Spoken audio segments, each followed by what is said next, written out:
En Hora Clave, un informe, dos historias. La increíble vida del argentino que compite con Schwarzenegger por convertirse en el próximo gobernador de California. Y la dramática historia de los latinos que mueren en busca del sueño americano. Además, una investigación especial. Abuso de menores, el peor delito. Y la trágica historia de una víctima mutilada por sus secuestradores.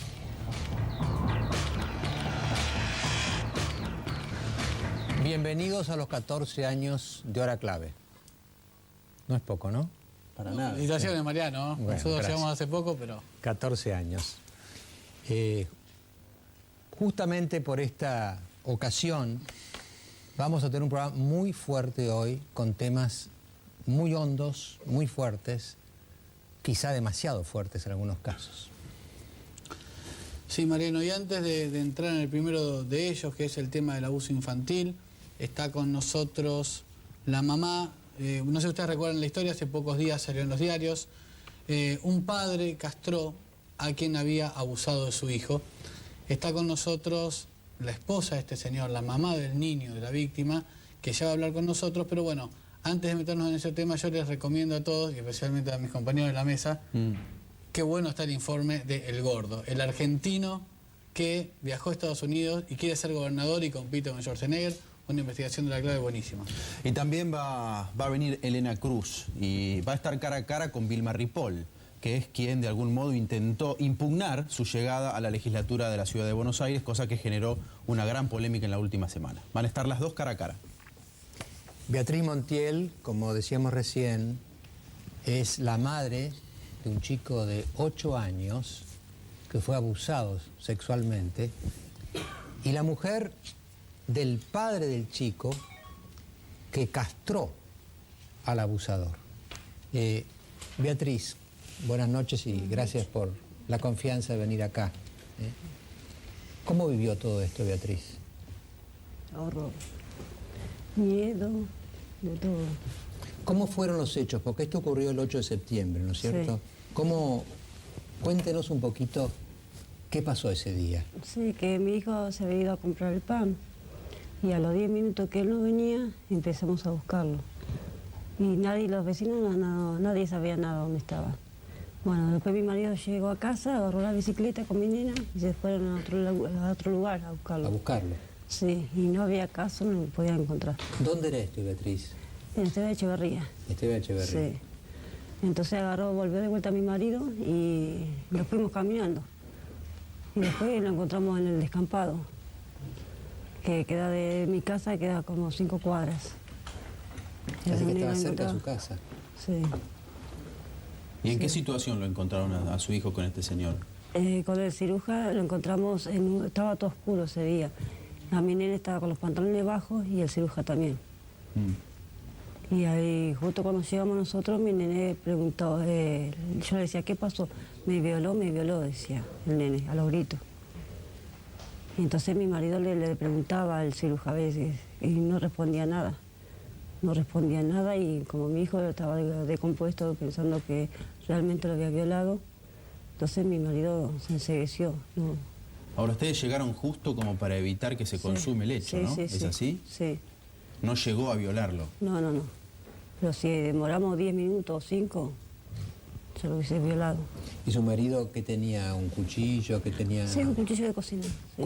Él había salido con el cuchillo. Sí, porque yo le había dicho por precaución de la calle, la inseguridad. Claro. Como hoy en día no se puede ni ir a comprar nada.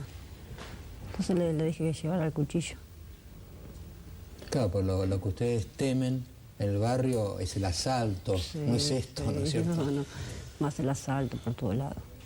Sí, y la noticia que conmovió a todo el mundo fue que su marido, una vez que encontró a esta persona que había iniciado el abuso de su hijo, lo castró. Fue así. Sí. Usted sabe, Mariano, que teníamos una encuesta que no llegamos a terminar al día de hoy, donde planteamos este dilema enorme, ¿no? En el cual es completamente ilegal lo que hizo el marido de la señora y lamentablemente no llegaron a terminar la encuesta, pero los datos que nos daban, la encuestadora está trabajando, es qué haría un ciudadano frente a eso, ¿no? Si actúa igual que el marido de la señora o conforme a la ley. y los resultados que están dando son claramente al lado de lo ilegal, ¿no? Bueno, porque una cosa es que uno, doctor Stinfalia, que está con nosotros, una cosa es que uno analice el tema como si fuera un tema de la facultad, y otra cosa es estar uno ahí. Yo me imagino en un lugar de su marido y le digo, no respondo de mí. Claro. Es decir, que un hijo, un nieto, en mi caso ya sería un nieto, me lo estén violando delante mío, yo no sé qué voy a hacer, no sé cómo voy a reaccionar. Porque yo creo que su marido estaba en un estado, como dice usted, Sí. sacado totalmente. Sí. ¿Ustedes conocían a este hombre? Sí. Que del barrio. Ah, Del lo barrio, conocían. sí, del barrio. ¿Y sí. su hijo lo conocía también? Sí. ¿Tenían algún tipo de, no sé, de relación así en el barrio? No. Solamente buen día, buenas tardes y nada, pero no. Así que quizás se acercó al chico, el chico lo dejó acercar porque lo conocía. Sí. Y él le había ofrecido moneda y caramelo. Moneda y caramelos. Una cosa que fue publicada cuando ocurrió este hecho, mejor dicho, en la mayoría de los diarios donde se publicó esta noticia, daban cuenta de que su hijo tiene una suerte de discapacidad. ¿Esto es así? Sí. Tiene un retraso madurativo, él va en una escuela especial, él no escribe, no lee, no sabe nada de eso. ¿Su marido está arrepentido de lo que hizo? Sí. En ese momento que no pensó, ¿por qué no se les ocurrió, por ejemplo, decir, llamemos a la policía, agarremos a este hombre y llevémoslo a una comisaría? ¿Por qué optó por esta solución, digamos, entre comillas, tan tremenda, no? ¿Por qué? La verdad que no. Pero yo creo que Era el hijo de... creo que Sí, el doctor el González hijo. nos va a ilustrar. Yo creo que es un caso de emoción violenta, Claro, clarísimo, ¿o no? Sí, esto es claro, como defensa uno presentaría esa postura. Imagínense que tampoco se le puede cortar los genitales a nadie, eso es lesiones graves, Sí. lesiones gravísimas. Claro. Pero entiendo que en cualquier planteo en una situación semejante, uno llevaría un 34. Doctor Stinfalia, ¿es verdad que usted no defiende violadores? No, esencialmente no defendemos violadores. Es una cuestión de ética profesional. Uno elige a quien quiere defender. A veces el camino no nos lleva a defender estos casos. La mirada del violador y la mirada del corruptor es muy distinta a la del típico ladrón, al secuestrador, al Y en las narcotraficante. cárceles también. ¿Es verdad que los detenidos en las cárceles son peligrosos para los violadores? Yo creo que meter un violador en una cárcel con población normal es sacrificar al violador. El mismo penitenciario cuando lo coloca dentro de la cárcel ya lo castiga. Donde entre va a recibir castigo de todo tipo. Maltratos por donde sea, ¿no? Es una persona despreciable. Es como un superdelito, ¿no? Es decir, no es un delito... un violador no puede vivir, tiene que vivir refugiado dentro de un penal. Refugiado directamente. Este caso puntual nos llevó a investigar un poco más y nos encontramos con una sorpresa muy terrible. Lo frecuente que es el abuso sexual de chicos y chicas. Uno cree que esto que estamos acá viviendo es algo... No, es desgraciadamente muy frecuente. Ahí está el informe que preparamos sobre este tema.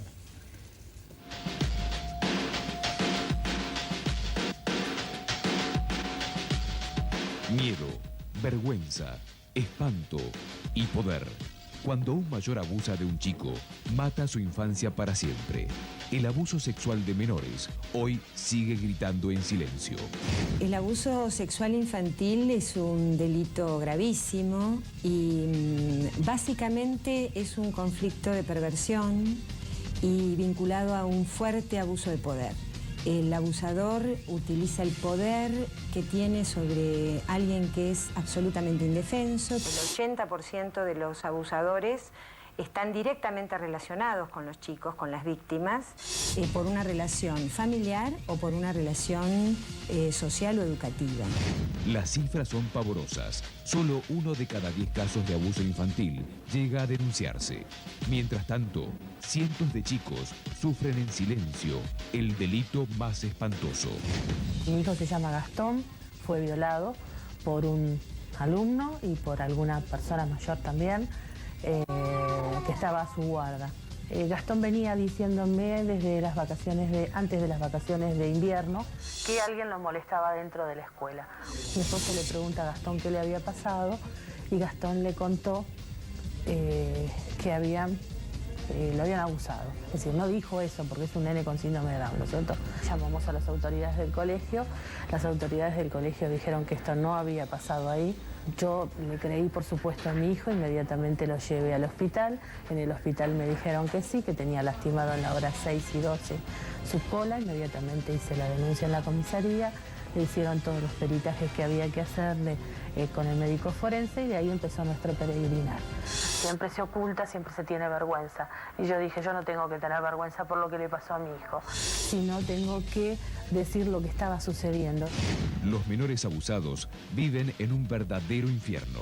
En el 85% de los casos, mantienen relaciones afectivas con sus victimarios, en las que se teje una red de amenazas, castigos y premios a cambio del silencio. Los abusadores siempre están más cerca de lo que las familias creen. No hay un perfil definido. Yo he conocido distintos hombres, distintos tipos de hombre abusador, en general hombres. La mayoría de los casos sí se producen en el ámbito de convivencia.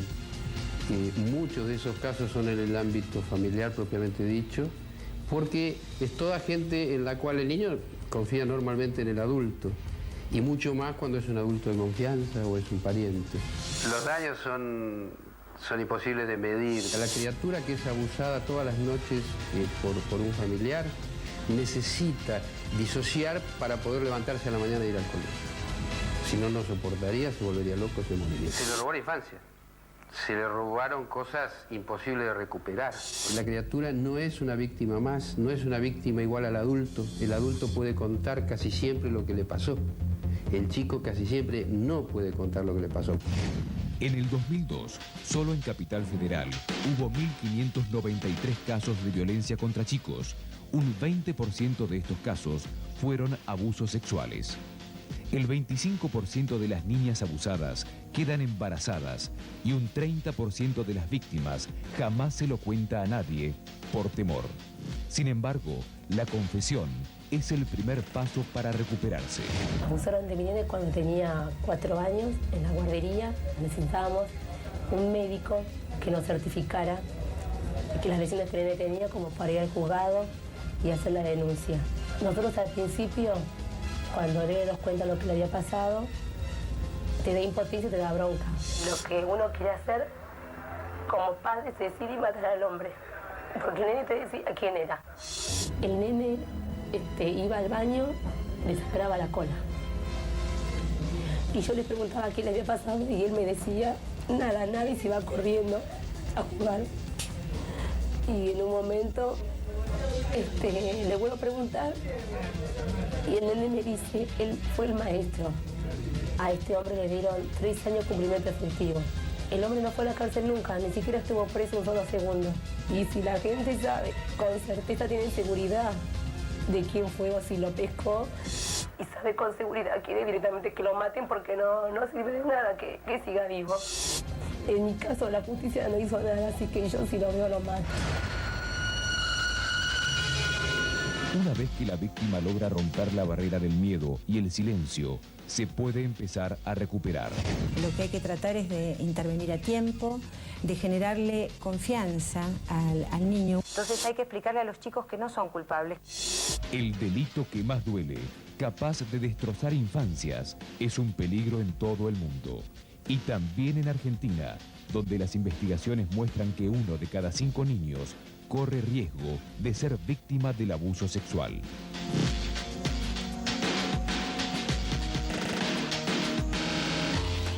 Nos hemos elegido el caso de Beatriz Montiel, su marido, su chico, porque es un caso que muestra o que deja ver atrás cientos y quizá miles de casos de abuso sexual.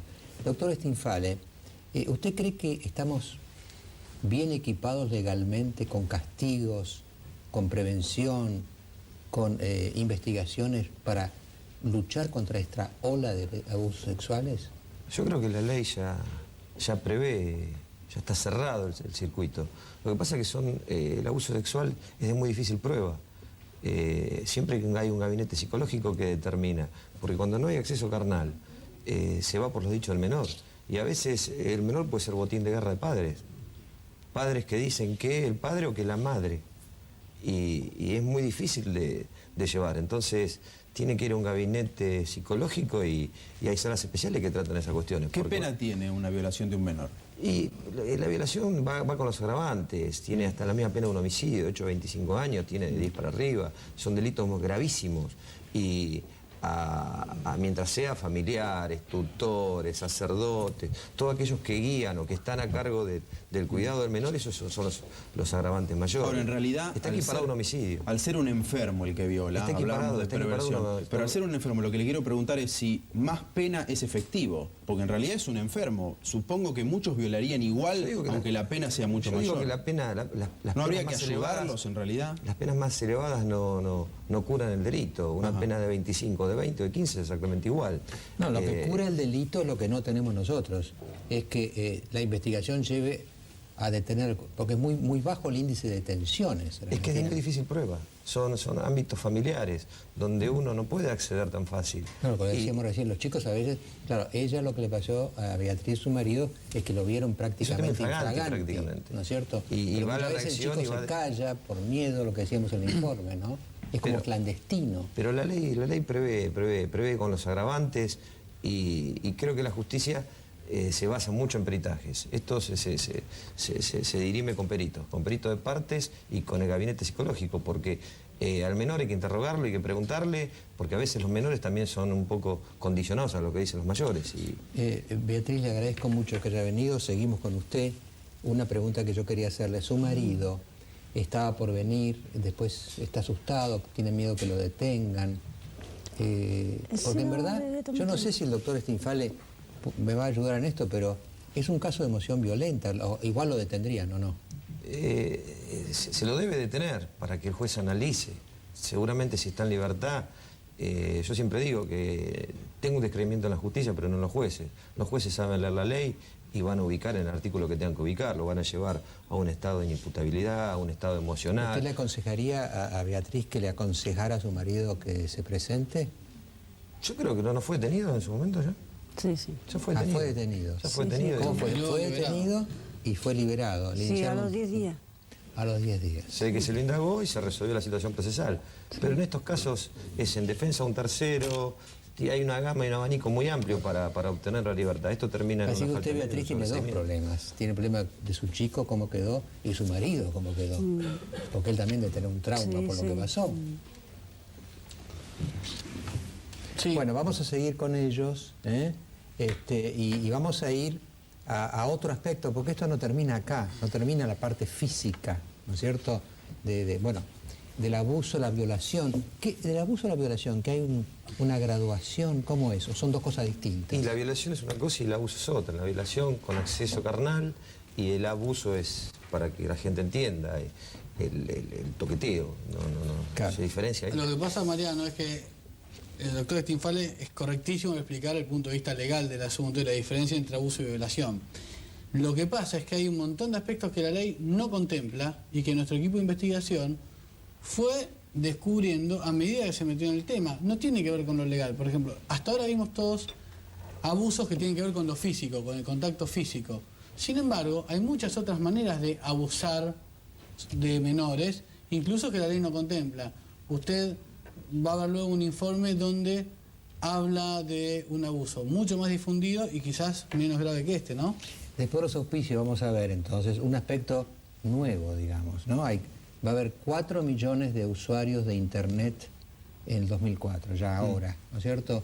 Por Internet, a través de Internet se está creando un canal peligrosísimo de abuso sexual de los chicos. Vamos a verlo después de los auspicios.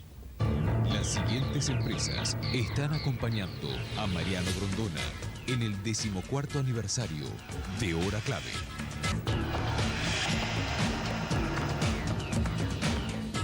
Bueno, ahora seguimos con este tema que tiene que ver con el abuso y la violencia hacia los niños, pero antes yo quiero recomendarles que por favor se queden a ver el informe que el equipo de investigación de La Clave hizo en Estados Unidos. Se llama El Gordo, es un argentino de nación Mendoza. Está compitiendo para la gobernación de California y se postula contra Schwarzenegger.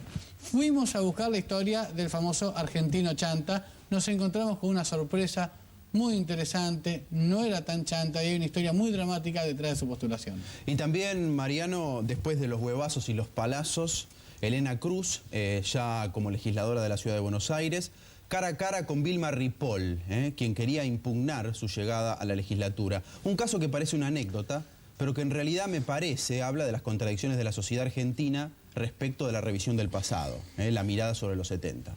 Bueno, nosotros este tema de Beatriz Montiel, de su marido, está ahí su chico, no quisimos traerlo al chico acá al estudio, estar en el estudio, pero no a la luz de las cámaras, nos pareció inconveniente.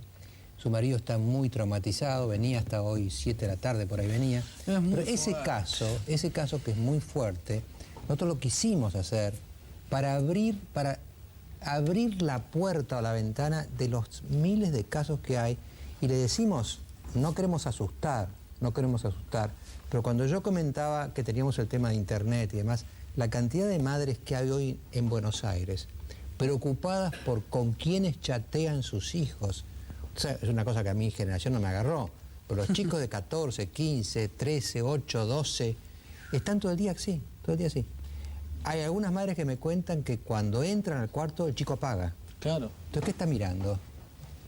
Pornografía por internet, chateo por internet, gente perversa que se hace pasar por chicos, porque uno no los ve. Es decir, hay un peligro muy grande para los chicos y los adolescentes en la internet. Es un invento maravilloso, es algo espectacular, pero como no está ni regulada, es una especie de anarquía total. Y lo primero que hay que cambiar, Mariano, es el concepto de violencia. Antes violencia era someter a un golpe a un niño, exacto, tocarlo. Hoy en día todos los psicólogos medianamente preparados ya te dicen, violencia no es solo golpearlo. Hay muchas maneras de ejercer violencia sobre niños y trae muchas consecuencias muy serias. Y después yo digo que es importante, me parece a mí, no sé qué pensará el doctor Stinfale, pero los padres tienen que tener mucha comunicación con los hijos, porque los chicos por ahí se encierran en un mundo, el mundo de la computadora, de la televisión, de internet, es un mundo virtual, es como una burbuja.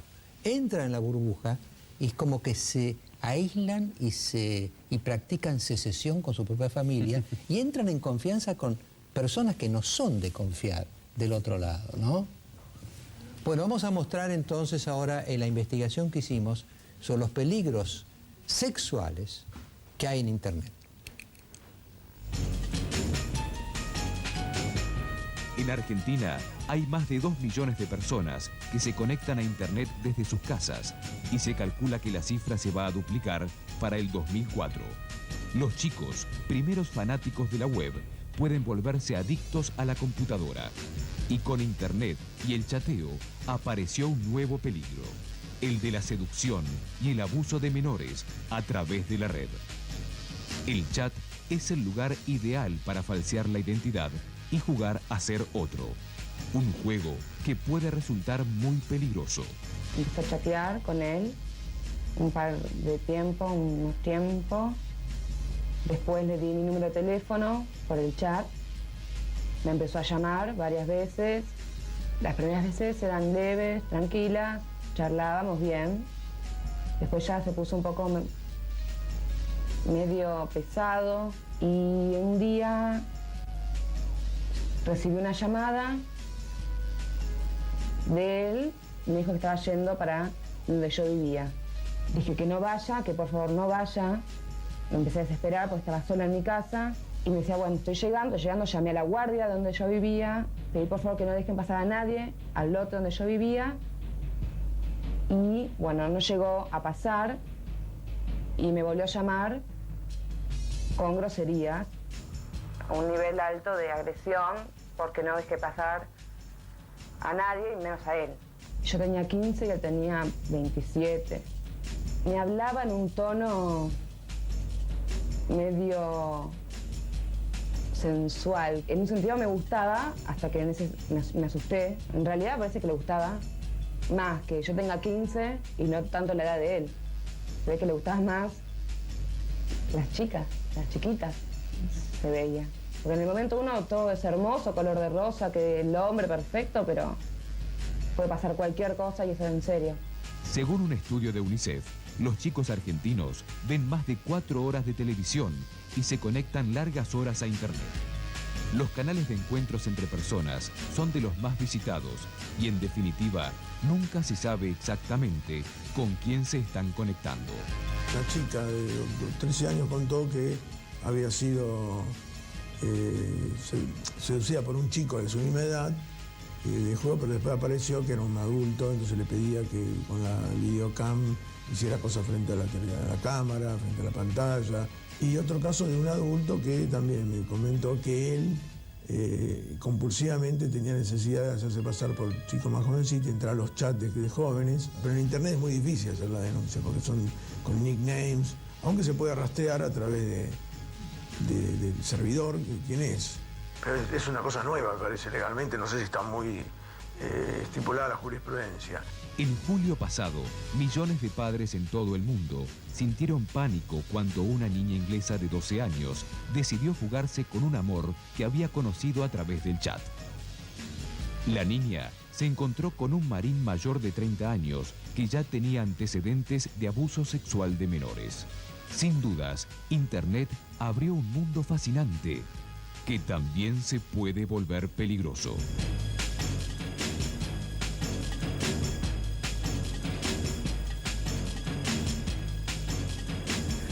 Doctor Stinfale, ¿la ley prevé este tipo de delitos? Es decir, Internet, la videocam, que es de terror, porque pueden hasta verse uno al otro, ¿no es cierto? Todo esto. Sí, es de terror en estos casos. En otros casos es maravillosa, porque, por ejemplo, gente que está fuera del país se ve con sus padres y no gasta la llamada y en telefónica. ese sentido tampoco moralina, es decir, si hay gente grande que se divierte, yo siempre hago acá de promiscuo, pero digo, si hay gente grande que se divierte jugando con las camaritas, de mutuo acuerdo, está en todo el derecho del mundo.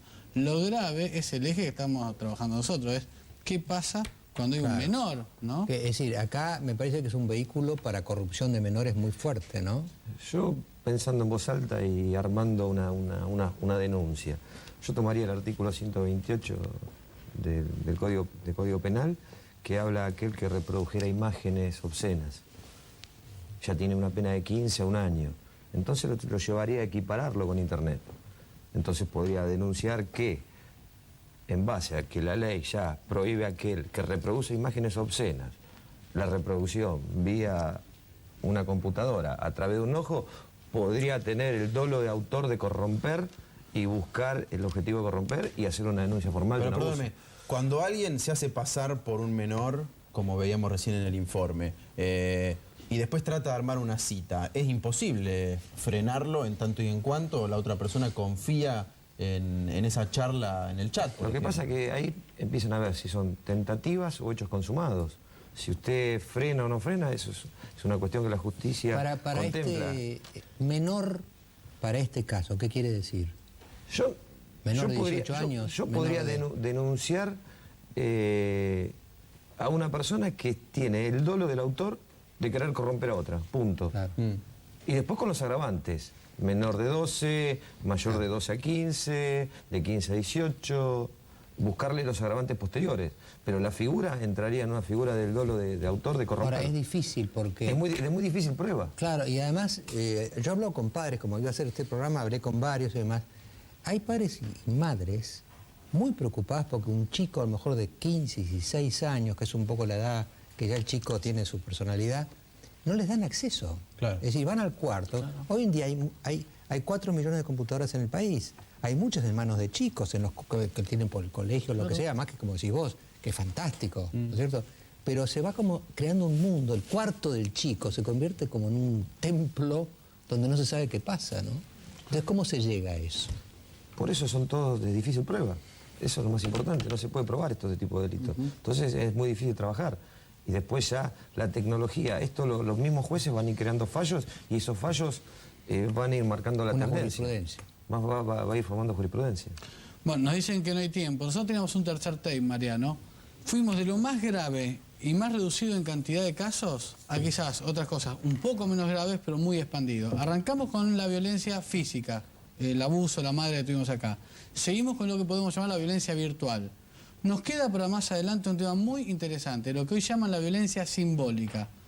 Padres que abusan intelectualmente, psicológicamente de los hijos. Un padre que, por ejemplo, destruye ante su hijo la imagen de la madre, le dice es una loca, lo que sea, está generando daños muy severos, muchas veces cometen un delito, y es el caso más expandido y quizás menos contado. Son verdaderos delincuentes que destrozan la psique de un chico que, como nadie toca el tema y no hay un registro físico, todavía no está muy investigado. Eso se da sobre todo en los divorcios hostiles, ¿no?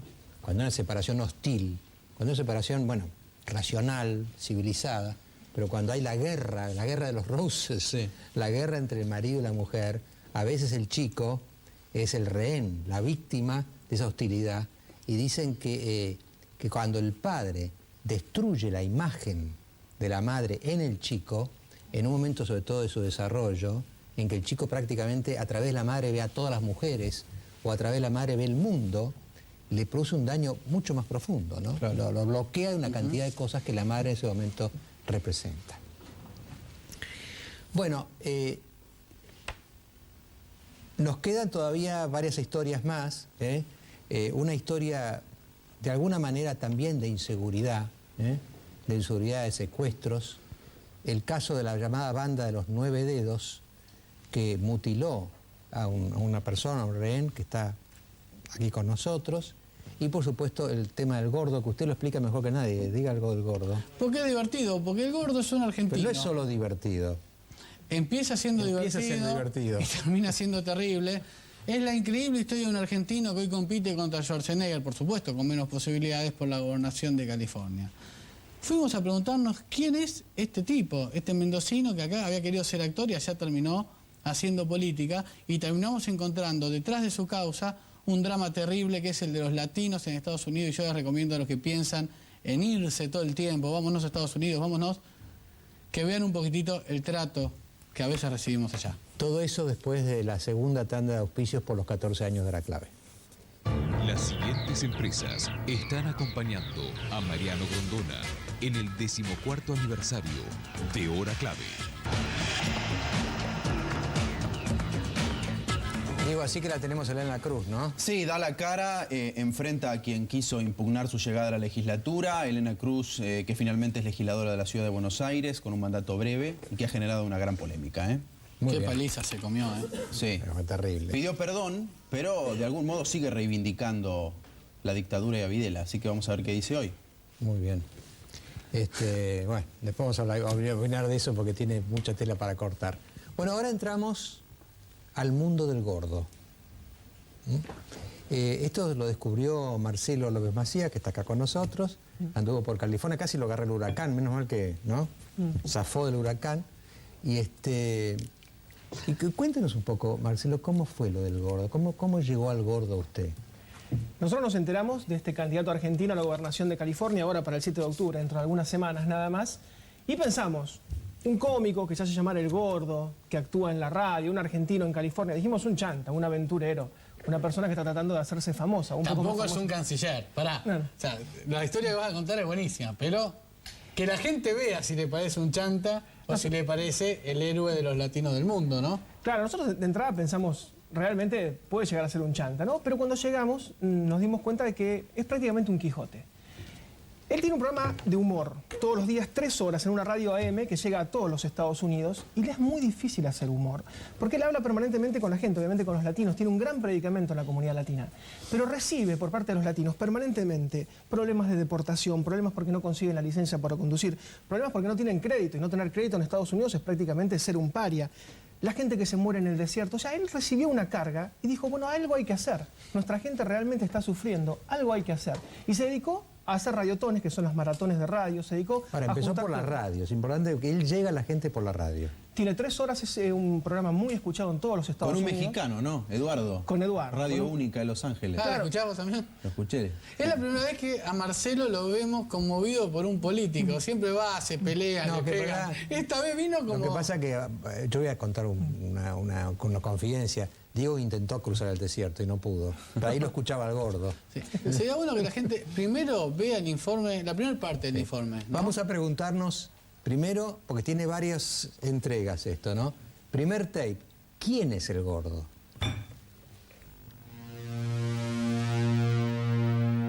Walter K. del Lago, el candidato argentino para la gobernación de California, nació en Mendoza en 1950. Con apenas 16 años, partió rumbo a los Estados Unidos, donde realizó todo tipo de tareas para ganarse la vida. Era lavaplatos, me ponían unos barriles de 200 litros llenos de camarones y los tenía que pelar. Yo que había bajado de Espaillat hace unos días, no había visto el mar nunca. Venir de Mendoza a la Park Avenue, ver el edificio de Panam, fue duro, pero fue lindo. Después de más de una década de esfuerzos, recibió la oportunidad de desempeñarse en el oficio que siempre había soñado.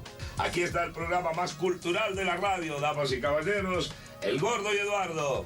Fueron casi 11 años hasta que pude entrar a trabajar en lo que yo quería y a cobrar, por lo menos a vivir enteramente de eso. En la década del 80 fue elegido en Nueva York como la máxima figura radial debido a sus maratónicas transmisiones solidarias para la comunidad latina. En ese lapso fue cuando hicimos el maratón de las 72 horas en bicicleta alrededor de la isla de Manhattan.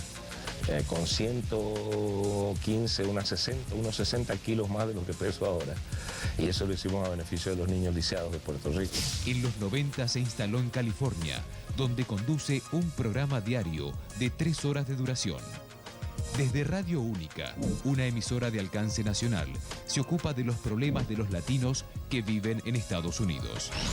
Hace pocas semanas decidió lanzar su candidatura a gobernador del llamado Estado Dorado, el más poblado del país. Nunca fui político, nunca quise ser político.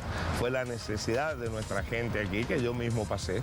A mí me ha tocado y me tocó manejar sin licencia y ser indocumentado. Hoy, el gordo se atreve a enfrentarse al poderoso Schwarzenegger para convertirse en el primer argentino que gobierne un estado americano.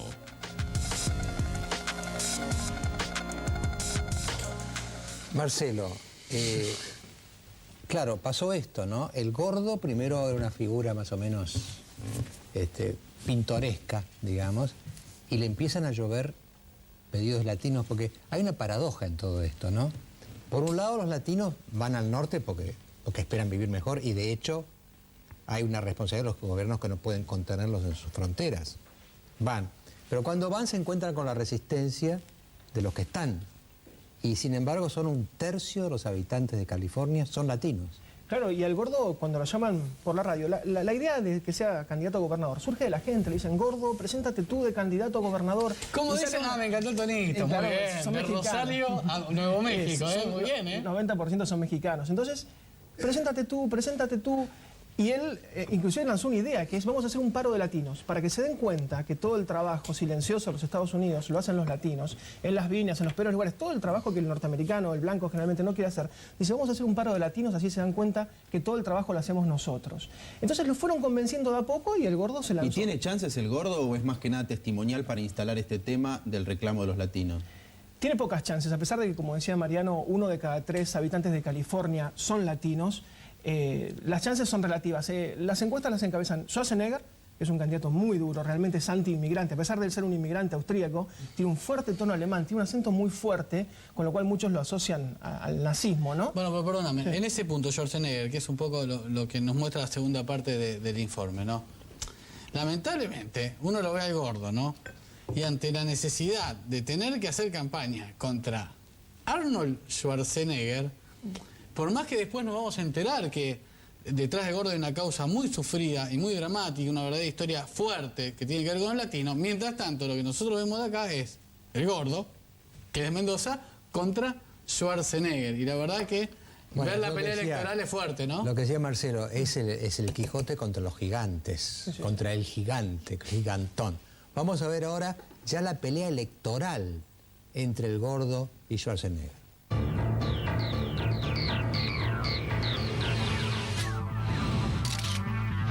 ¿Te robaron el auto? Sabemos lo que se siente. Lowjack, empresa líder en recuperación de vehículos. La experiencia de 14.500 recuperos te brinda seguridad, respaldo y confianza. Cubrimos todo el país con tecnología de avanzada. Lowjack, líder en recuperación de vehículos robados. 4775-5555. Cuenta la leyenda que cuando salió de Austria, juró casarse con una Kennedy y ser presidente de Estados Unidos. Hoy, ya casado con una productora del poderoso clan, el actor Arnold Schwarzenegger divide las aguas en las elecciones por la gobernación de California, que tendrían que realizarse el 7 de octubre próximo. El candidato republicano encabeza varios de los sondeos, pero no cuenta con el apoyo de los latinos, nada menos que la tercera parte del estado. Entre otros latinoamericanos, el candidato argentino, Hugo Walter Cadelago, dispara contra Schwarzenegger. Arnold Schwarzenegger representa a un señor peticito con un bigotito cortito que saludaba así, ¡Hey, Hitler! Arnold es una persona bien racista. Lo que hizo él fue apoyar a Pete Wilson y su lema era No More Brownies en California. Eso es en inglés, no más marrones, refiriéndose al color de nuestra gente, ¿no? Por supuesto. En 1991, la superestrella de Hollywood se convirtió en un referente para los latinos cuando desde la architaquillera Terminator pronunció la inmortal frase: Hasta la vista, baby. Pero lejos de la pantalla, hoy su nombre es sinónimo de odio racial, ya que entre otras medidas polémicas, propone quitarle la licencia de conducir a los ilegales en caso de llegar a la gobernación. Que el Arnold Schwarzenegger no es la mejor opción para nosotros porque no nos quiere, está secundado por el Pete Wilson y el Pete Wilson es racista 100%, no quiere a los latinos. Si él quedara de presidente, todos los latinos nos quedaríamos peor que como estamos. Ya con eso le digo todo. Es racista 100%, él lo ha hecho en declaraciones. Él estuvo en contra a favor de una ley hace 10 años que el que ahora es su asesor, Pete Wilson, andaba promoviendo en contra de todos nosotros los latinos. Que es nazista, por si tiene emblemas del nazismo. Para nosotros como latinos, eso no va. Todos los candidatos saben que sin el apoyo de la comunidad latina, que está a un paso de convertirse en la primer minoría de Estados Unidos, las chances de ganar una elección se esfuman. Tal vez gane todas las batallas en el cine, pero sin el voto latino, la comunidad más golpeada por la crisis norteamericana, es difícil que Schwarzenegger gane la batalla electoral. No, y el gordo habla de racismo, porque uno tiene la imagen un poco antigua de que el racismo en Estados Unidos es blancos y negros. Y los negros están mucho más integrados. Hoy en Estados Unidos, después de muchos siglos de lucha, entraron, que los latinos. En realidad, el nuevo racismo es con los recién venidos, que están, digamos, más discriminados, los marrones, que los negros, ¿no? Esto es lo paradójico, ¿no? Yo por eso le quería preguntar a Marcelo si Schwarzenegger representa una reacción para parar el crecimiento de los latinos en California, si esa es la impresión que hay en la campaña electoral. Sí, totalmente. Después de los atentados contra el World Trade Center, contra las Torres Gemelas en Nueva York, se puso muy dura la política inmigratoria de los Estados Unidos. A pesar de eso, en 2 años, en 24 meses, la comunidad latina creció el 10%. De 35 millones ahora son 38 millones. Y están rompiendo ese equilibrio del que hablaba Mariano, ¿no? De una mayoría blanca, una minoría negra, latina, hispana. Los latinos van rompiendo el equilibrio. Son más que los negros. Ya son más, Mucho que, los más negros. que los negros. Sí. Y de 38 millones pueden pasar, se habla, en 15 a 20 años a discutirle la supremacía a los blancos. Ya se la están discutiendo en California. Demográficamente crecen a una velocidad que lo que allá llaman blancos y los negros no tienen. Es decir, los muchachos son más prolíficos. Son más prolíficos, ¿no? Los negros, a la medida que se van integrando, van bajando su natalidad también. No sé, yo le digo, estos muchachos llegan como llegan pobres, ¿no? Pero cuando llegan ahí... No, Estados Unidos, digamos, si uno mira la cosa históricamente, ha sido un enorme, digamos, crisol de razas, porque tienen de todo. Claro. Pero eso es un proceso que no se logra en un año.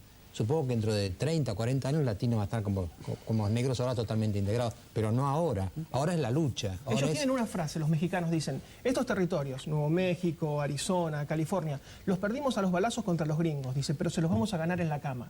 Claro. Haciendo referencia a lo prolíficos que son, a que son realmente familias muy numerosas, de 5, 6, 7, 8 hijos, que no pasa con los negros, no pasa con los asiáticos y no pasa por... Y es una paradoja de la historia, ¿no? Porque Estados Unidos le ganó más o menos en 1840 una guerra a México y le quitó 1 millón de kilómetros cuadrados. Claro. 1 millón, ¿no?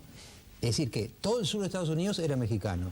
Y los mexicanos vuelven, están volviendo. Es decir, vuelven pacíficamente, cruzan la frontera, trabajan, tienen más hijos. Claro. Están reconquistando de alguna manera el territorio perdido. Por eso, Mariano, a mí me parece esto, ¿no? Hasta acá vimos la primera mitad del informe, es decir, fuimos a ver al gordo, al argentino, nos divertimos, compite con Schwarzenegger. Y de ahora en más lo que viene es el trasfondo, la causa por la que este gordo pelea, el terrible drama de los latinos, y si la anterior parte fue para los argentinos que querían reírse del famoso chanta argentino, la que viene me parece que es para los argentinos que sueñan con ir a Estados Unidos. Y Marcelo, que está ahí con esa carita de ángel, se fue con el gordo. ¿Usted se fue con el gordo? Con el gordo y la gente del gordo. ¿Al desierto? Pero eso está en el final, ¿eh? Ahora vamos a ver el problema latino de la frontera. 2 datos nada más. ¿Saben cuánta gente deporta la migra, como dicen ellos, migraciones de Estados Unidos a México por año? 1,5 millones de personas. 5.000 por día. Los devuelve. 5.000 por día están devolviendo. Por día. La frontera tiene más de 3.000 kilómetros. Claro. Están construyendo un muro que va a costar cerca de 4.000 millones de dólares, que tiene todo tipo de elementos tecnológicos detrás para frenarlos. Están tratando de frenarlos como puedan. Vamos a verlo.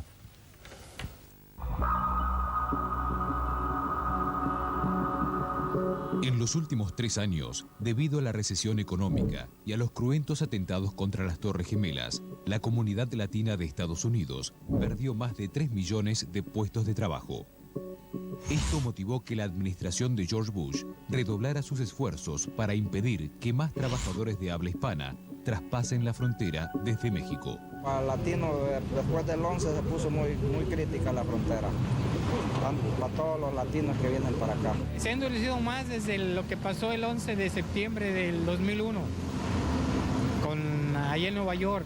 Se ha puesto muy difícil para los latinos. Pero más allá de los refuerzos en los controles fronterizos, hay quienes denuncian una fuerte discriminación hacia los latinos que escapa a las cuestiones de seguridad. Durante la gobernatura de Pete Wilson, cuando la famosa propuesta 187, su lema era No More Brownies en California. Eso es en inglés, no más marrones, refiriéndose al color de nuestra gente, ¿no? Por supuesto. Yo que nada más son como grupos nada más de gente que es racista hacia las personas que quieren superarse. Nosotros no venimos a robar, nosotros venimos a trabajar aquí. Yo veo gente que está en uniforme y ya pienso que me van a pedir documentación. Los controles fronterizos se hacen cada vez más duros. Hora Clave logró mostrar el momento en que 4 jóvenes menores de 20 años son descubiertos y se entregan en una carretera a la policía migratoria.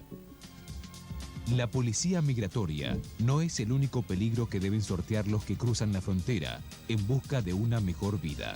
Como si se tratara de un nuevo Ku Klux Klan, existen grupos civiles racistas que salen a cazar latinos por su cuenta. Hay grupos racistas en los ranchos de la frontera que asesinan y agarran los indocumentados que vienen para acá y sin ser ley. No son la migra, no son nazis, sino que son rancheros. Aprenden a la raza que viene para acá a buscar una mejor vida. Son civiles armados, un grupo que han armado ahí, que en realidad estaban agarrando los inmigrantes ahí y los desaparecían ahí, no sé qué harían con ellos ahí. Pero la violencia y la discriminación no son los únicos peligros que separan a los latinos del sueño americano. No, digamos, es una paradoja que, digamos, la gente vota con los pies y vota irse a Estados Unidos. Eso es responsabilidad de los gobiernos latinos. ¿Por qué no les dimos a esa gente un lugar donde trabajar, crecer y vivir en su frontera?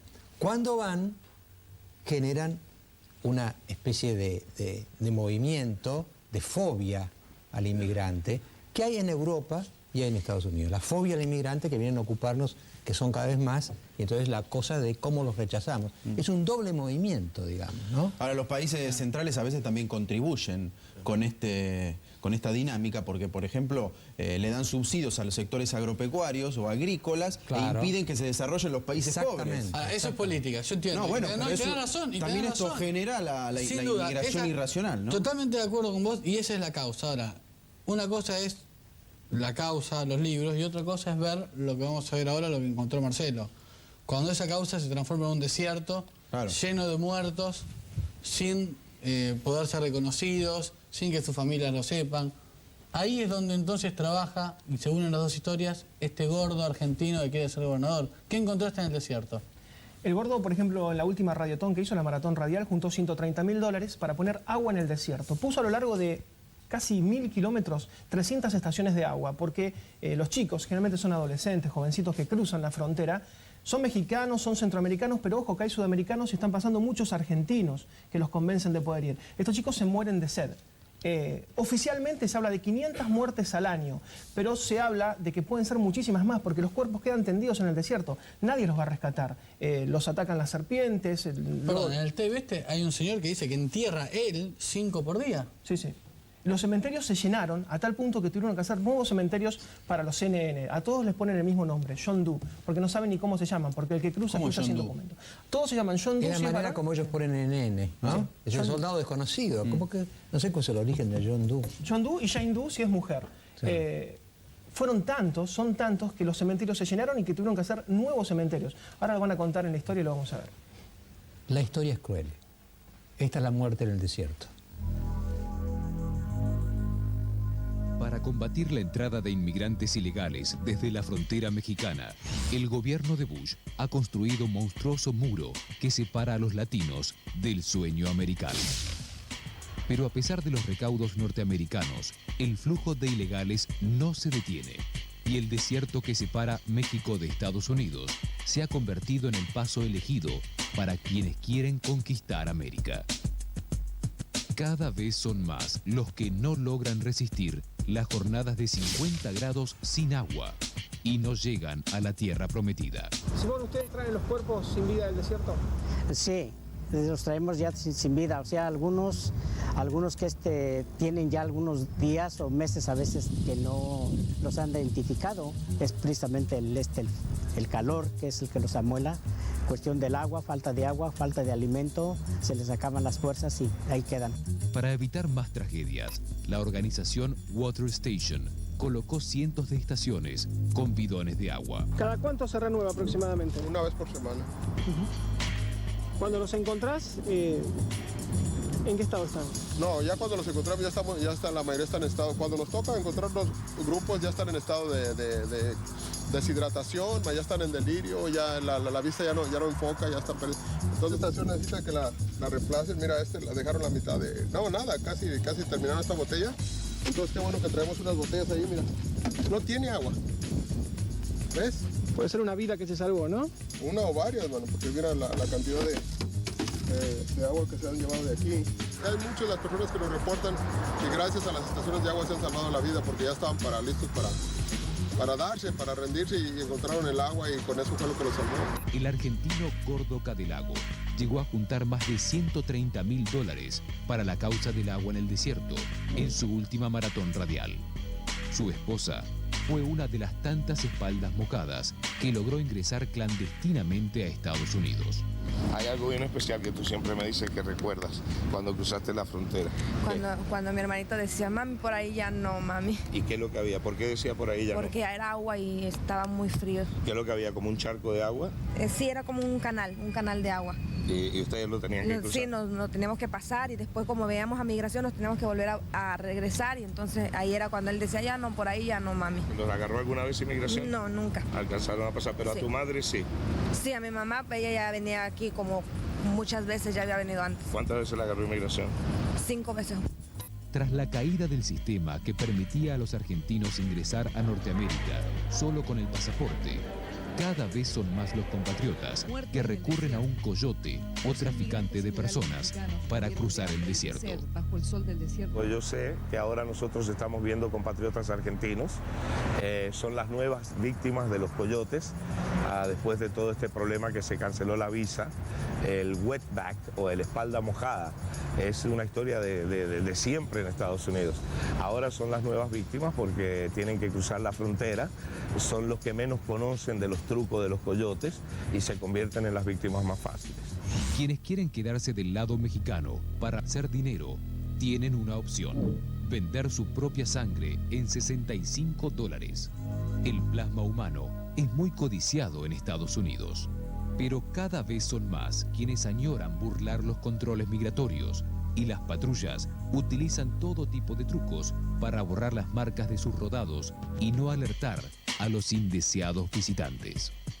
Los indocumentados que mueren en el intento son sepultados en enormes cementerios norteamericanos sin identificación, bajo el nombre de John Doe, si es varón, o Jane Doe, si es mujer. Nos encontramos a escasos 10 kilómetros de la frontera que divide Estados Unidos de México. En este lugar fueron literalmente enterrados los sueños de quienes quisieron pasar desde Latinoamérica hacia el primer mundo. Son todas tumbas NN, jamás se los pudo identificar. Son los John Does, que nadie los clama, los hay ahí ahogados en los canales, o casi en los canales y acá en el desierto, cruzando, aquí por las montañas. Ahí se encuentran muchos también, que pues no hay agua ahí y se mueren de sed. Pero la immigration trata de recogerlos, pero se están en la noche y caminan y pues se esconden y muchos no lo hacen. ¿En un día cuánta gente te ha tocado a veces? A veces hasta seis. ¿En un solo día? En un solo día. Pues aquí apenas tenemos 6, 7 años aquí que abrimos aquí porque allá en el centro se llenó, pero se está llenando rápido. Simón Hernández es el empleado de una funeraria que debe recogerlos en el desierto. Por lo regular ha sido por falta de agua y de alimento, o sea, el calor. Hubo dos hermanos, un hermano de México, que murieron, o sea, abrazados así como desesperados, ¿no? De lo que había, ¿no? Más allá del peligro, familias enteras y decenas de jóvenes expulsados por la miseria siguen con el sueño de vivir en Estados Unidos. Un sueño que muchas veces se paga con la vida.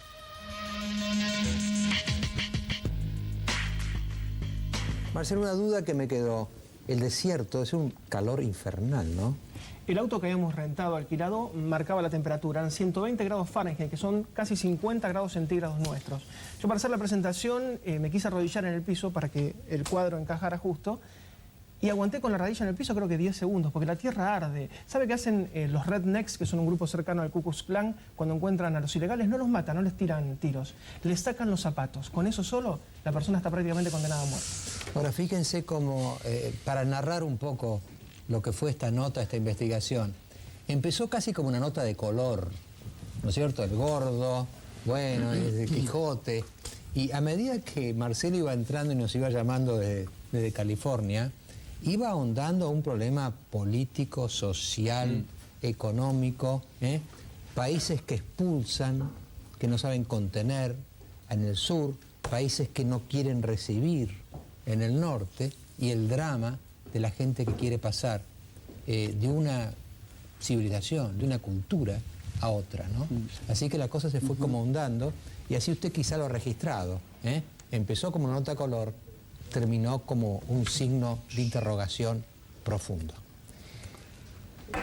Por varias cuestiones, Mariano, yendo a otro tema, volvió el debate sobre los 70, y lo que parece una anécdota probablemente no lo sea. La polémica de la semana pasada por la asunción de Elena Cruz, una banca en la legislatura, ya están en nuestros estudios, Elena Cruz y Vilma Ripoll, y bueno, vamos a debatir si está bien que ella sea legisladora. Y también tenemos, no se olviden ustedes, el tema de la banda de los 9, de la siniestra banda de los 9 dedos, y testigos y víctimas de esa banda. Después del corte, entonces, Elena Cruz y Vilma Ripoll.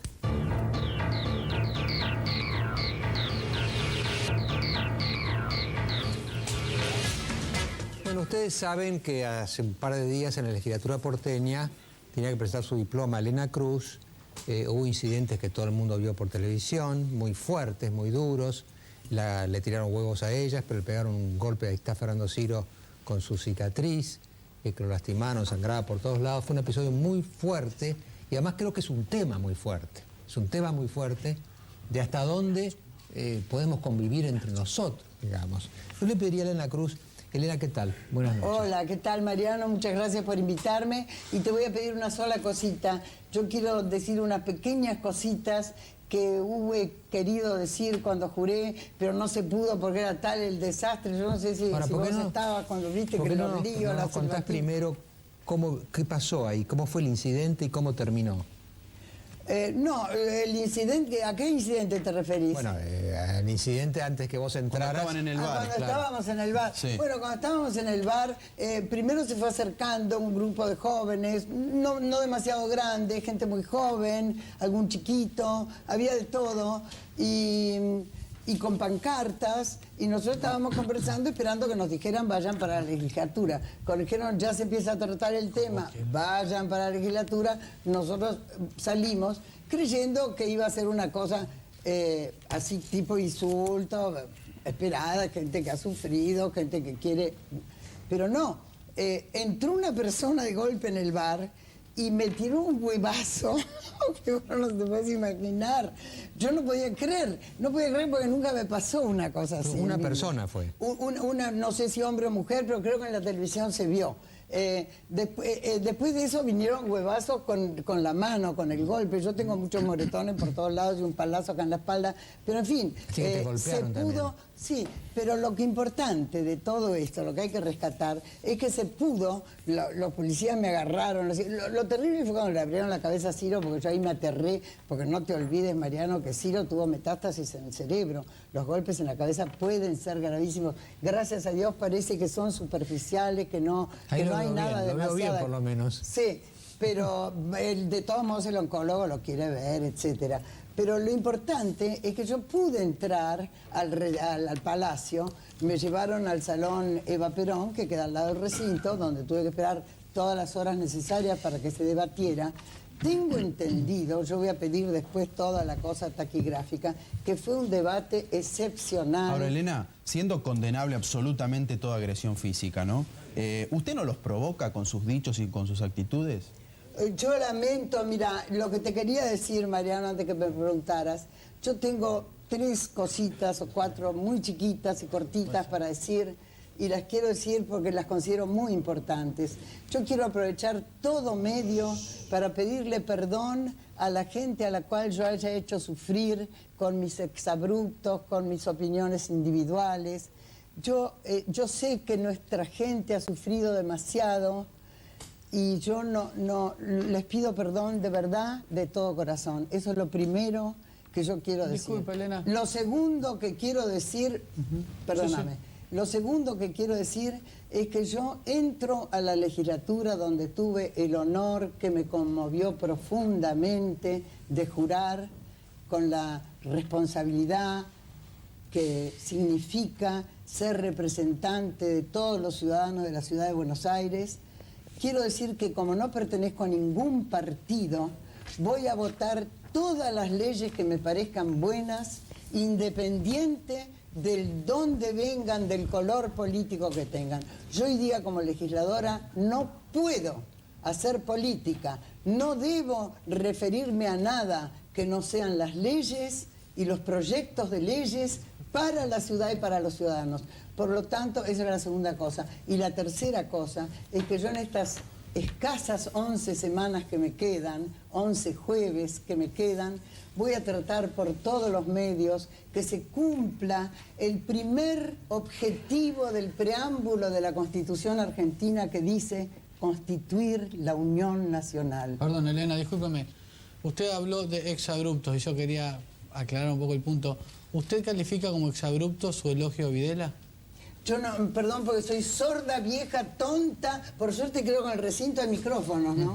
O no oigo un pomo. Yo en una de las 3 partes la entiendo porque soy Elena, sordo, mira, no te preocupes porque es difícil entenderlo igual. Ay, debe ser a eso, ver, pero la dicción. voy a ver con esta dicción si me entiende un poquito mejor. Cuando usted elogió a Videla, ¿hizo un exabrupto?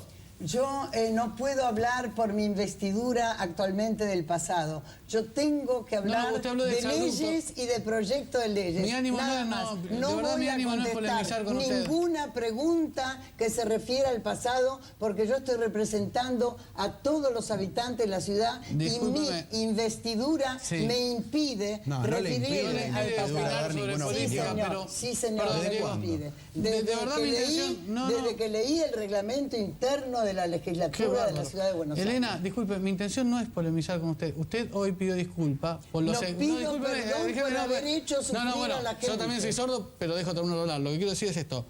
Cuando usted pidió disculpas por los exabruptos, ¿se refirió a su opinión sobre Videla? Todo lo que haya hecho sufrir a la gente que sufrió y no debió sufrir nunca. Yo pido perdón por el sufrimiento que ocasioné. Nada más, no se confundan. Eso, a título individual, yo odio que la gente sufra. Yo cuando tengo una cucaracha la llamo Nelly y le digo, Nelly, no vengas porque no te quiero matar. Yo soy la persona menos violenta del mundo. Tengo balcones llenos de flores, todos los que me conocen y conocen mi casa los conocen. Yo a las babosas, para ponerles veneno les pido perdón. Es terrible, odio, me gusta la vida, todo lo que vive. Y yo espero en estas 11 semanas hacer, con la ayuda de Vilma y de todos, leyes piolas para mi ciudad. Eso es lo que yo quiero. Ahora, ¿por qué Vilma Ripoll piensa que ella no puede ser legisladora? Lo primero que quiero decir es que la actitud de la señora Elena Cruz de decir pido disculpas a toda la gente que le causé algún daño por las palabras, no significan que diga todo lo que dije estaba mal, porque tendría que haber dicho lo contrario. Ella se niega a hablar diciendo que no va a hablar del pasado, y se equivoca, porque eso no es el pasado, es el presente, porque hoy todavía no terminamos de encontrar a los chicos desaparecidos. Vilma, ¿vos estás de acuerdo con los ataques que me hicieron a mí? Todavía no terminamos. Contestame, por favor, una sola preguntita. Todavía no terminamos. Ahora se lo vamos también a con los preguntar ataques eso. que me hicieron el jueves y que le rompieron la cabeza. Yo creo que... ¿Sí o no? Decime sí o no, nada más. Contestame, ¿estás de acuerdo con los ataques que me hicieron el jueves? Cuando termine de hablar le voy a contestar. Ahora quiero terminar de exponer lo que opino sobre si tenía o no... Ya le voy a contestar. Sobre si tenía o no que ser diputada y por qué di la pelea para que no lo sea. Ella dice, yo no voy a hablar del pasado. Los asesinatos, las desapariciones, estando sin juzgar, los desaparecidos sin aparecer y los pibes sin identificar, todavía secuestrados en su identidad, se siguen cometiendo. No terminaron, no es el pasado, es el presente.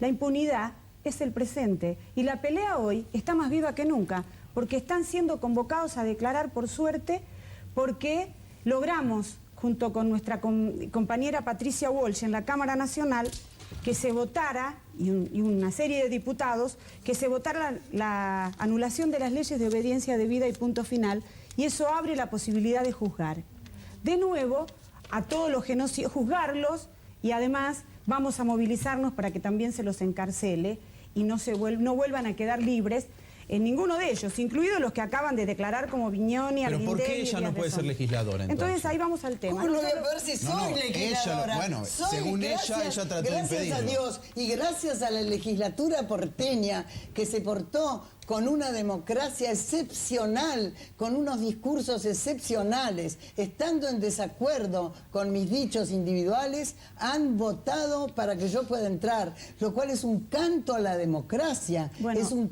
un canto a la pacificación, es un canto a que todos juntos, en estas pocas semanas que nos quedan, hagamos leyes piolas para que la ciudad crezca y para que el país crezca. Bueno, entonces, le voy a decir por qué razones yo di la pelea junto con los diputados Echegaray y Baltrop, que presentamos la primera impugnación, la única que hubo, y que defendimos. Nosotros creemos que cuando una persona se dedica a hacer campaña nacional e internacional sistemática sobre el problema, diciendo que hubo un genocidio que estuvo bien, cuando se dedica a decir que los genocidas como Videla fueron próceres, o mejor dicho, mártires, cuando dice que el juicio fue un mamarracho, que las madres de Plaza de Mayo son mentirosas, que los desaparecidos son 244, que no hubo genocidio y que las madres guerrilleras usaban a los hijos como escudo y para que murieran los hijos y no murieran las madres, y que no murieron tantos obreros, sistemáticamente y nacional e internacionalmente, es porque opina que está bien. Mire, Mariano, cuando yo digo que hay que suspender, que hay que romper con el Fondo Monetario Internacional y que hay que suspender el pago de la deuda, lo digo porque estoy convencida y porque convoco a que eso sea así. Y además estoy tan convencida de que hay que hacerlo que lo reitero una y mil veces durante los 3 años, porque desde mi ubicación política y el privilegio de tener esas cámaras para decírselo a la gente, espero que haya un momento en que las condiciones se den para que eso se pueda transformar en la acción. Claro, vamos a ir a un corte ahora, vamos a ir con el debate, pero me queda una preocupación, Vilma, que si alguien no piensa todas esas cosas que usted dijo, no debe estar en ninguna legislatura. No, lo quiere dejar para después. Vamos a dejarlo después. Me queda la preocupación porque algunas de las cosas que usted decía yo no estaba de acuerdo y me decía, no, yo no hago carrera política. Pero decía, si no voy a estar de acuerdo con Vilma, tengo que pensar como Vilma para estar en el mismo ámbito que Vilma. Después me lo contesto. Ya volvemos.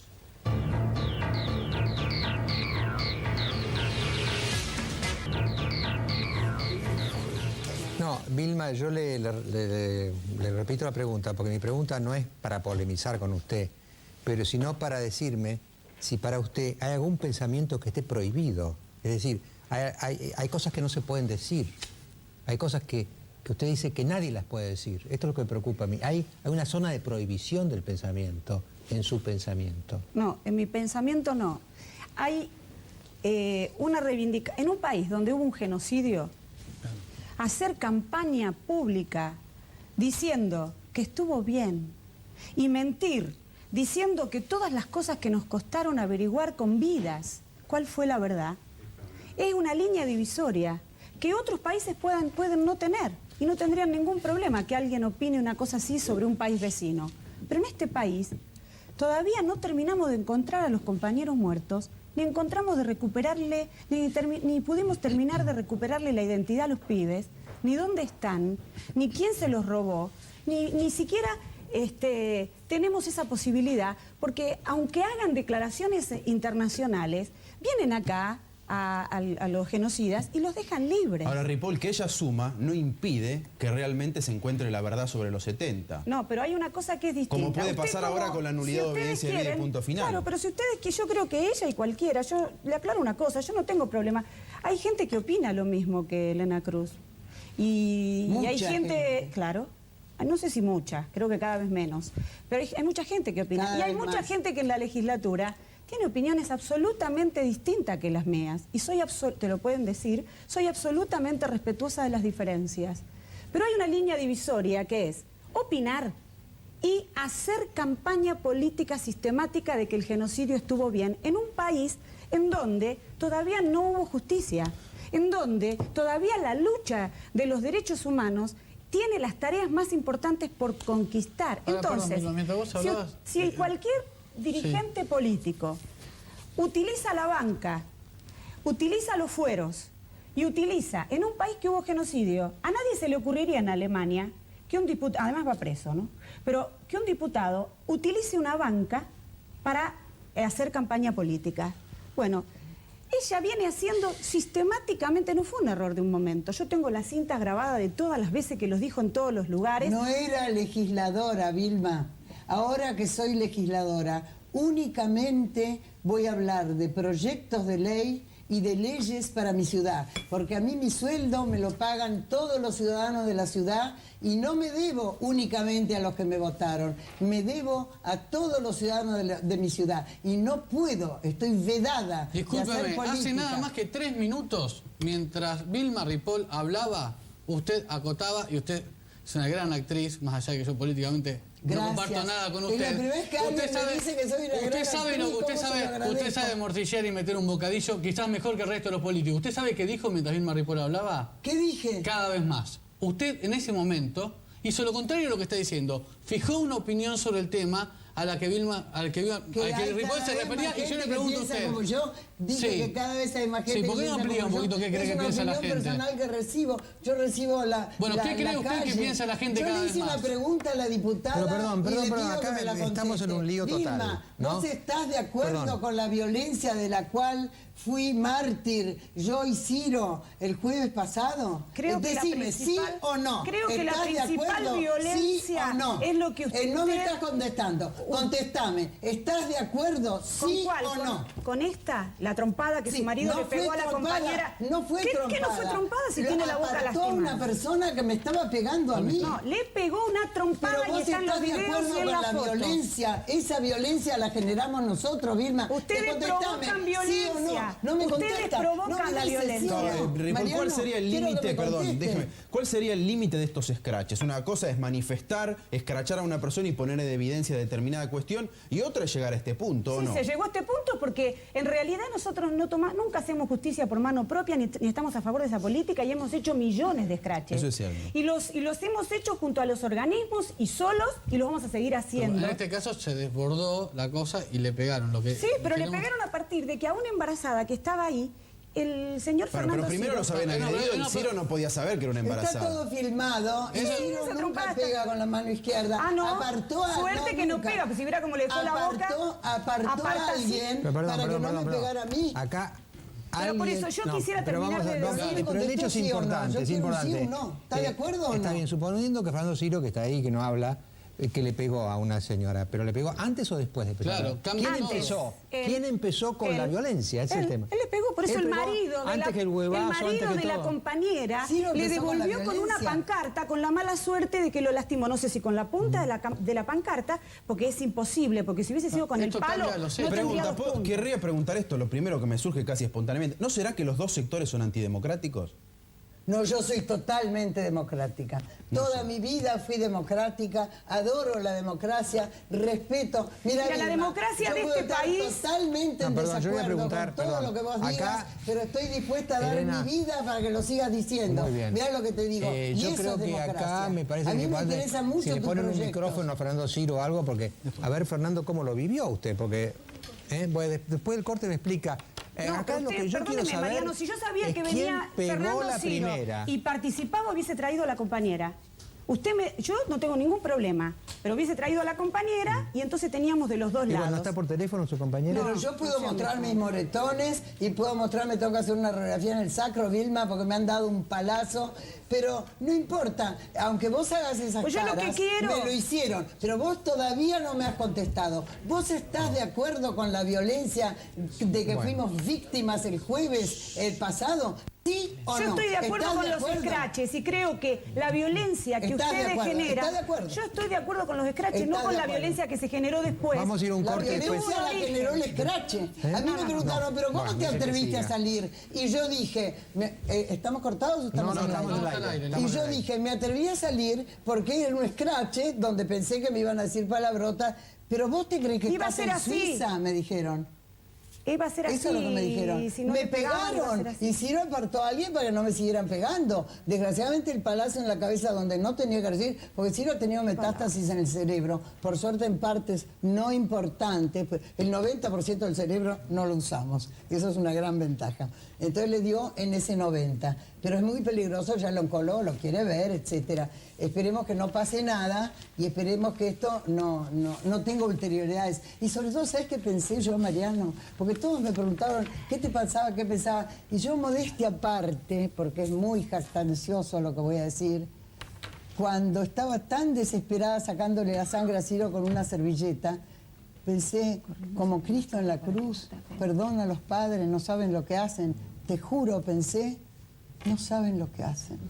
Pero No yo saben lo que le hacen. quiero decir, Mariano, que la verdad, a las cucarachas le dice vení querida, a las babosas le pide perdón y después convoca a Dios cuando le hacen un escrache. Y estuvo 3 años diciendo que el genocidio estaba bien, que los desaparecidos Estuve eran afuera, no estuve 244, diciendo, estuve afuera del que país. las madres mienten, que los juicios fueron un mamarracho, que a los pibes que se robaron Estuve y los fuera del ponían país. arriba de los ¿Qué padres. cosa juzgada? para Ya soy torturarlos. legisladora, No sé Vilma. si- Somos juzgada? colegas, ¿Qué Vilma. cosa es juzgada? Aprendemos a escucharnos. Yo te quiero escuchar. ¿Cuáles son tus proyectos? Yo quiero votar todo proyecto. Si tengo un proyecto que dice la Decime. Constitución de la ciudad, Decime. que es identificar y buscar a los pibes desaparecidos en la cláusula 20 de la legislatura de la Yo te lo Constitución apoyo. Nacional. ¿Está votado ya?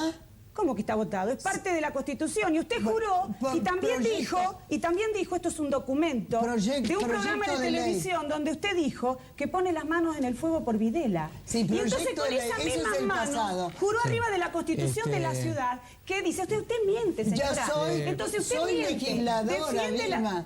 No puede soportar que Diego, sea tu pregunta final.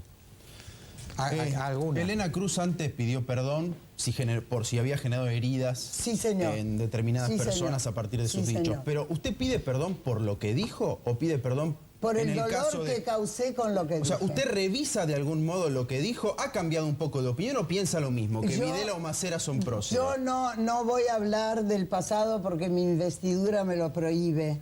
Y hasta el 10 de diciembre no puedo hacer sino leyes y proyectos de leyes para los ciudadanos de mi ciudad. Su última pregunta.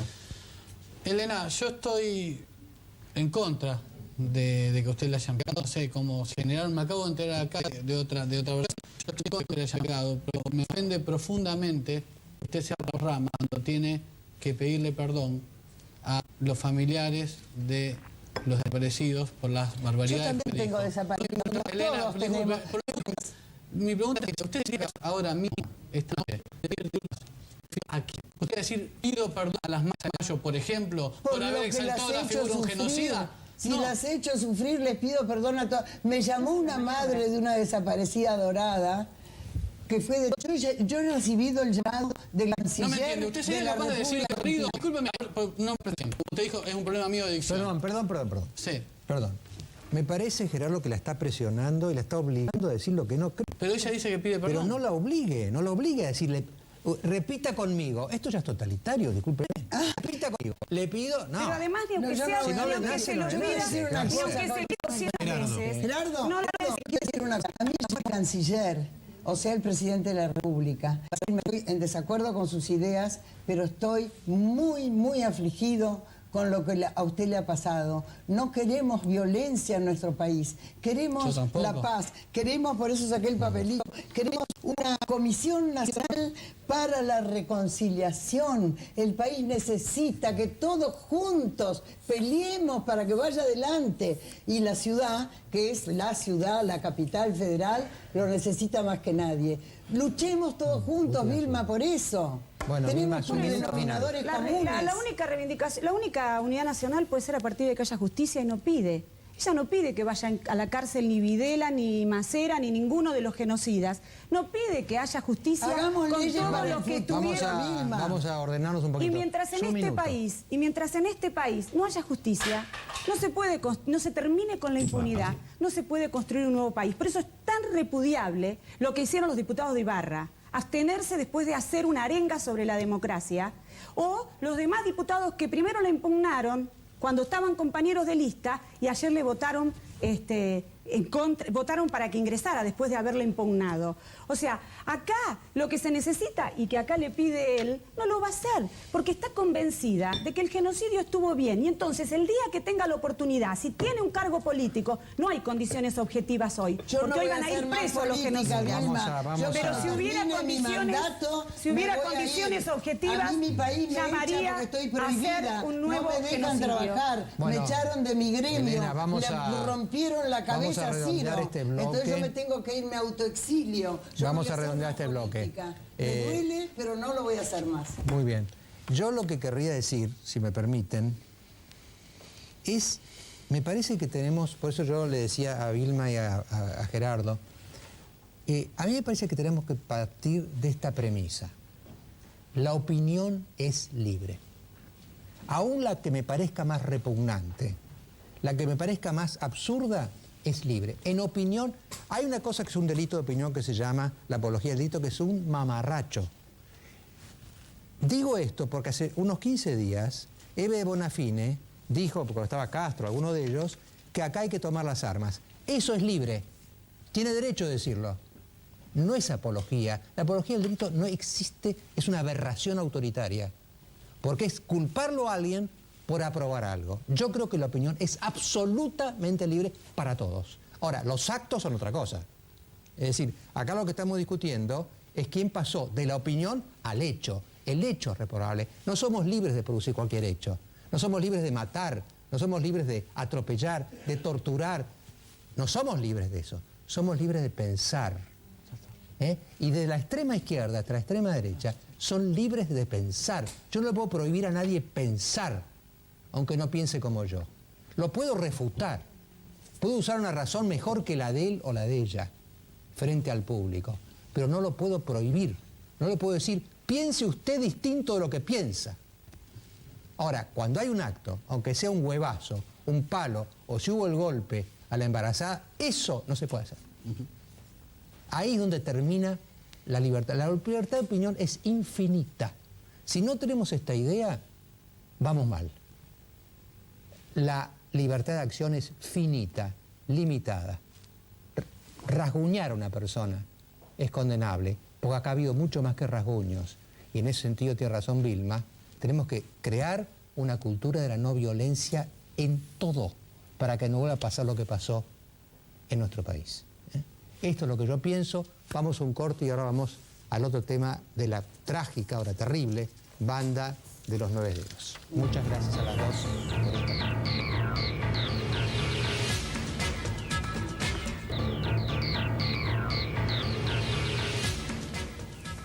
Bueno, vimos en la primera parte del programa el tema del abuso sexual, es un tema de inseguridad, y hay muchos temas de inseguridad. Por eso queríamos ver un poco en este bloque la forma de inseguridad que muchas veces se recubre de una agresión al rehén, de una agresión a la persona que está en condiciones ya subhumanas, con esta especie de, no quiero llamar la moda, esta corriente que ha empezado a enviar, digamos, partes del rehén, mutilarlo y enviarlo mutilado. Es un aspecto particularmente perverso de la inseguridad. Lo agradezco mucho a Ariel Strachman, que ha venido, y a su abogado Carlos Viater. Y quiero mostrarles un poquito otro caso para que vean que esto desgraciadamente ya deja de ser absolutamente excepcional. En un minutito, Mariano. No está todavía. Bueno, ¿qué pasó con el tape? ¿Está ya? Bueno, ahora viene el tape. 400.000 pesos, 13 llamadas y una prueba de vida macabra. Eso fue lo que le costó a Mirta Fernández su libertad. El calvario de la familia Fernández empezó el 21 de agosto, cuando unas 10 personas, armadas con fusiles FAL, secuestraron a Mirta, de 32 años, en Don Torcuato. La banda se comunicó con la familia de la víctima y reclamó un rescate de 1 millón de pesos, que luego bajó a 800.000. Las llamadas de los secuestradores se volvían cada vez más amenazantes. Aseguraban que mutilarían a María si no se entregaba el dinero. Aterrorizados, los Fernández reclamaron una prueba de vida y allí se encontraron con el paquete más macabro. En un descampado, los secuestradores dejaron una cajita. Dentro de ella estaba el dedo meñique de Mirta y un video donde se podía ver el momento de la amputación. Luego de 26 días vendada y maniatada, Mirta fue liberada en la zona de Olivos, presa de un ataque de nervios. Ella está a salvo, pero los investigadores sospechan que esta banda de secuestros macabros tiene en su poder a otra víctima.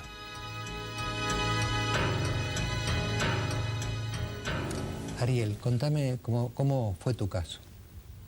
Ellos me agarran en la cochera de mi departamento y me llevan y me instalan en un sótano. Y bueno, ahí pasé toda la noche y al otro día, en medio de las negociaciones, me cortan el dedo. ¿Y qué te decían en ese momento? ¿Y cómo te explicaron lo que hicieron? No, ellos no explicaban nada. Me amenazaban.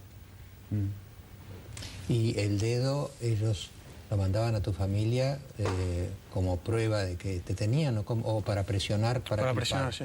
Para el pago? Sí. Como diciendo, bueno, es el primer dedo, después viene otro. Sí, ellos me dijeron, ahora va el dedo, después va a ir la mano y así vamos a seguir. ¿Cómo reaccionó tu familia? ¿Qué te contaron después?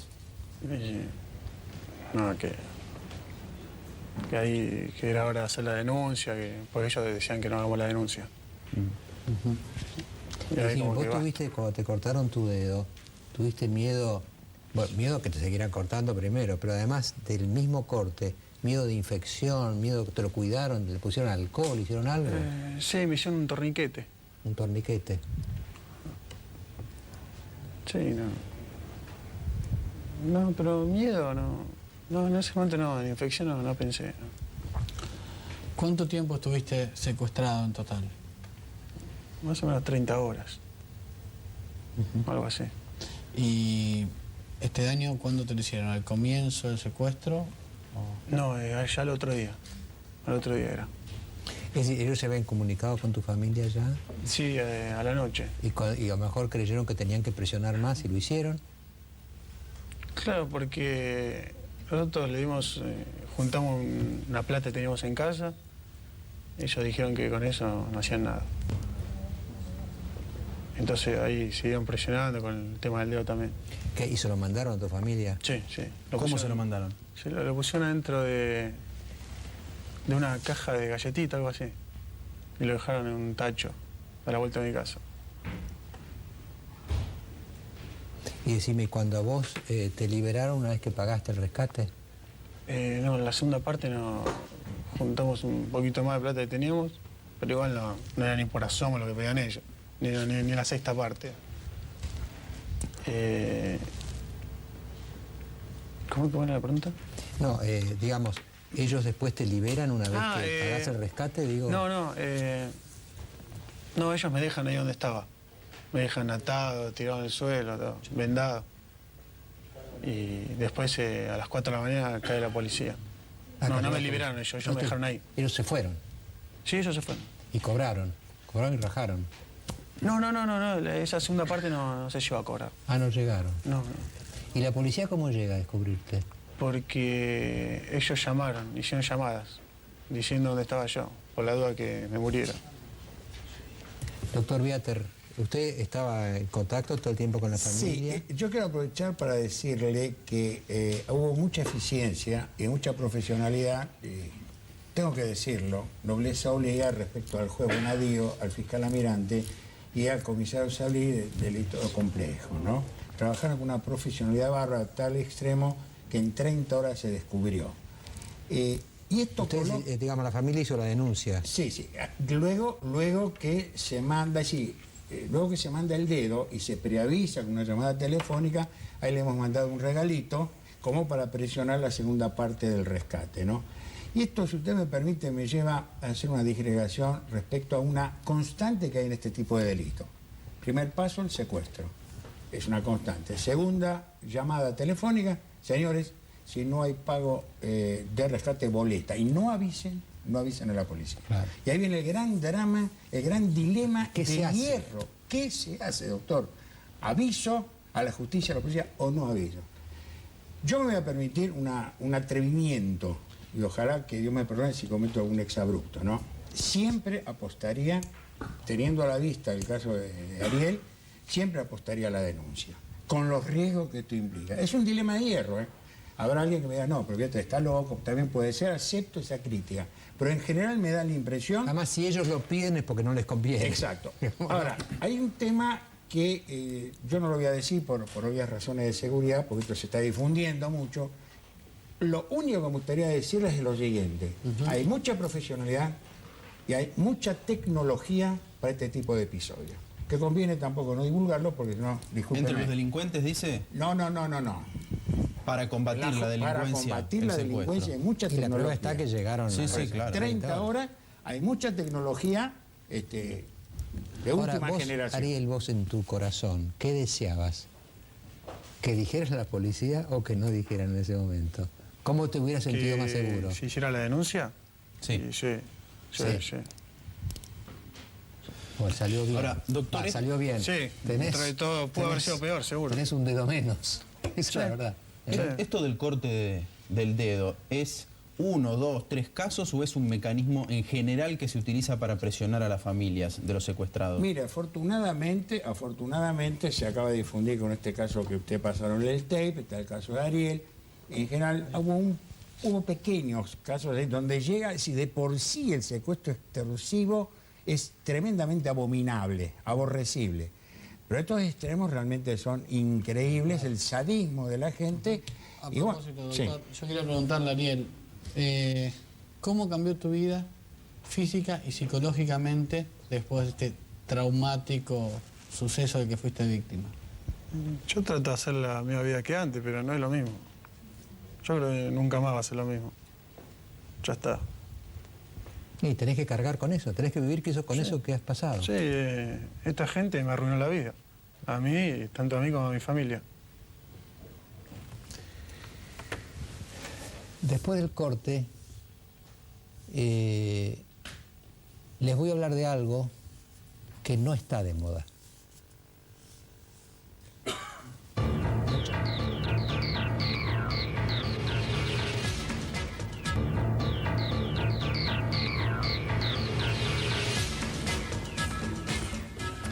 Bueno, esta celebración de los 14 años de Hora Clave es como en dos etapas. Esta fue la primera y la segunda quizá va a ser más fuerte todavía porque tenemos... ¿Por qué no explica usted, Gerardo, un poco lo que tenemos? Sí, Hora Clave compró los derechos de un informe especial del programa periodístico americano 60 Minutos, quizás el más importante de la televisión de Estados Unidos, sobre lo que ocurrió el día de las Torres Gemelas.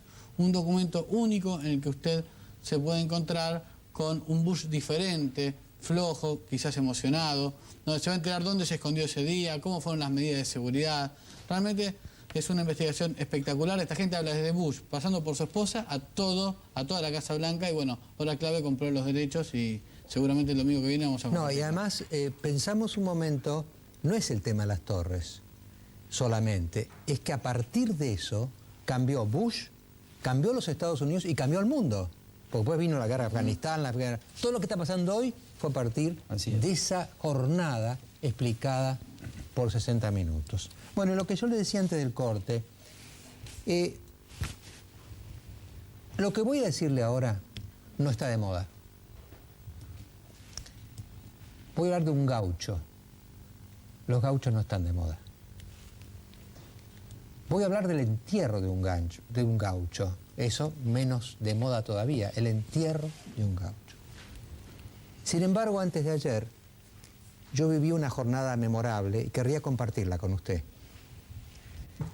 Lo enterramos en San Antonio de Areco, al gaucho Juan José Huiraldes, al comodoro, al cadete Huiraldes. Fue una cosa insólita. Se armó una caravana que salía del Museo Ricardo Huiraldes hacia la iglesia espléndida San Antonio de Areco, donde se rezó la misa, y de ahí la caravana siguió al cementerio. En la larga caravana, primero venía atrás del cajón el alazán Malacara del cadete sin él, llevado de la brida por un nieto del comodoro. El caballo iba con la cabeza gacha. Y a medida que la caravana pasaba por todo el pueblo, porque el recorrido era, todos los vecinos de San Antonio de Areco salían al frente de sus casas. Areco se paró y cada vecino estuvo asistiendo al cortejo de Huiraldes. Y cuando llegó el momento del entierro, con algunos discursos, uno, por ejemplo, Felipe Solá, que era amigo y que habló como amigo, no como político, yo me di cuenta que era muy raro el clima. Por supuesto, un clima de dolor, pero no de tristeza. Era como, ¿saben lo que era? Era como un triunfo. Yo pensaba en los triunfos de los generales romanos, con toda la caballada, los paisanos, la Fuerza Aérea y su banda, granaderos y la gente. Había un clima casi de alegría. ¿Por qué? Porque yo creo que Huiraldes, que murió a los 86 años, coronó una vida. La vida se termina alguna vez. Las muertes dramáticas son cuando uno es joven, se le muere un hijo, lo antinatural. Morir a los 86, después de una vida realmente donde él vivió plenamente, era un triunfo. Y así lo celebró su enorme familia y sus amigos. Y porque de alguna manera el cadete Buiraldes encarnó valores que no están de moda. El amor a la patria, pero no un amor a la patria, el enamoramiento con la patria, una pasión por la patria, no solamente en Aerolíneas Argentinas, la Federación Gaucha, una calentura con la patria, el amor a la familia, valores tradicionales, el amor a la tradición, a lo que viene de atrás, a lo que persiste. Todo eso me parece a mí que reflejaba algo que no está de moda, la Argentina invisible, la que no se ve, la que late en el fondo de cada uno de nuestros corazones, pero no se ve. Yo tuve una sensación de que ese día milagroso descendimos a las profundidades de la argentinidad, de lo que somos como argentinos. Arriba, en las modas, a veces buenas, a veces malas, hay hojas, hay flores, hay ramas. Pero nosotros el viernes, en San Antonio de Areco, con el cadete Buiraldes, bajamos a la raíz. Estuvimos en ella y frente a ella nos dimos cuenta que la Argentina permanente e invisible sigue con nosotros. Así despedí a un gaucho que fue mi amigo. Hasta el domingo.